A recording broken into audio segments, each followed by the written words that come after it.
Thought we started better. I didn't think that we played very well in the first half.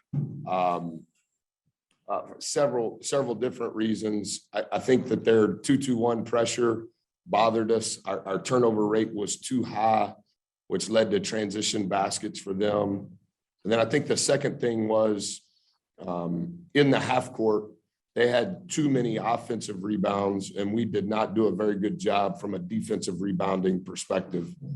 Thought we were much more bending the game towards us in the second half in regards to, regardless of what the opponent is doing, we still need to play our way. Had the same number of turnovers, but not the same type of turnovers. We handled their pressure, and when we broke it, we had a really good feel for when to attack them in rotation versus when to pull it out. I thought Dre played much better. It was good to have him back.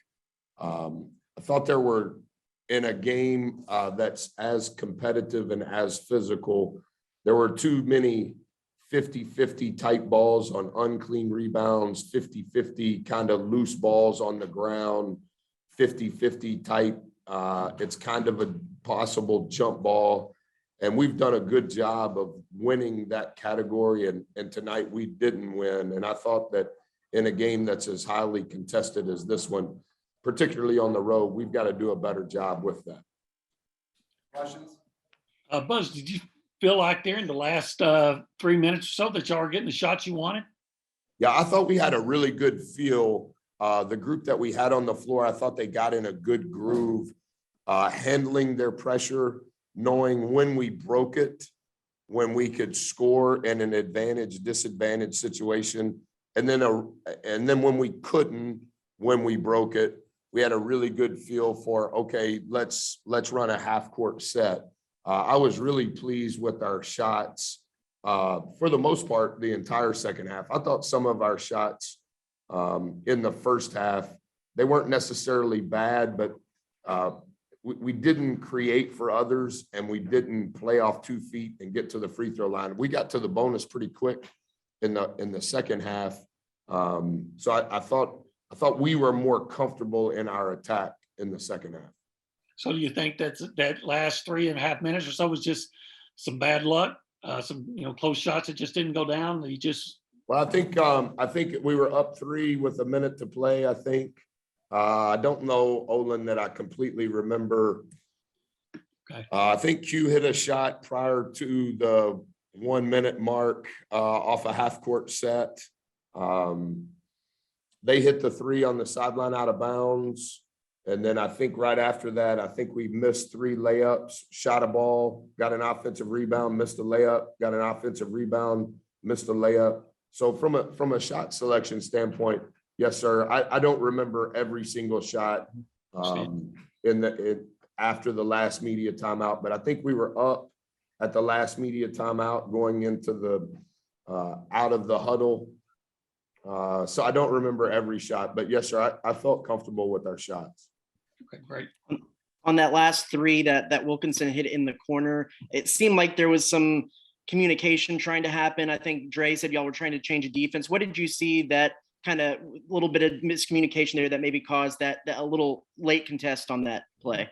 Yeah, I think that we played it actually pretty good. I think 24 hit it, Travis. I could be wrong. It may have been 5. I thought 24 hit it in the corner opposite of our bench. And within what we were trying to do, prior to the shot, we handled and matched up accordingly. It may have been a little bit of a late contest, but I thought actually what we did was right. And then I think you're 7 for 18 on layups. What can you count for just that kind of low clip at the high percentage shot? Yeah, rim shots are what we call it, and our rim shot percentage, as far as the volume, pretty good against the #1 defense in the country. Our field goal percentage on those rim shots wasn't as good as it needs to be. And I know obviously 2 of those are next to the last possession, I think. But we have to finish at the rim better. We missed a couple of those in the first half as well. But, you can't shoot 7 of 18 on layups. Because it's hard to get to the charge circle, and then you have to finish at a better clip than that. And then finally, I know you wanted to keep turnovers to a minimum, but did you expect a little bit of a back and forth game in that regard when you have number 1 versus number 2 in steal percentage? Yeah, we do a good job. Obviously, I don't talk a lot about it, but we do a good job of forcing turnovers, and they're number 1 in regards to steal percentage, and like a steal typically is live ball. And so that's why I said what I said. I guess it was to Olin. I think the type of, or maybe when I first started talking, we had 9 turnovers each half, but it was the type of turnovers that we had in the first half. There were more live ball turnovers that led to transition. And so, as we always discuss, on a live ball turnover, it's a missed opportunity for a shot, a missed opportunity for an offensive rebound, a missed opportunity to get fouled. And then typically speaking, particularly against a team as athletic and fast as these guys are, it's probably 1 pass or less, and they're shooting 100% on those shots. So we don't get our defense set. And even if you do stop the transition, your defense is playing from behind throughout that possession. And I think that led to a lot of our fouls, particularly in the first half. Appreciate it, Coach. Yes, sir. Anything else for Coach? I'm good. Thank you, guys. Thanks, Coach.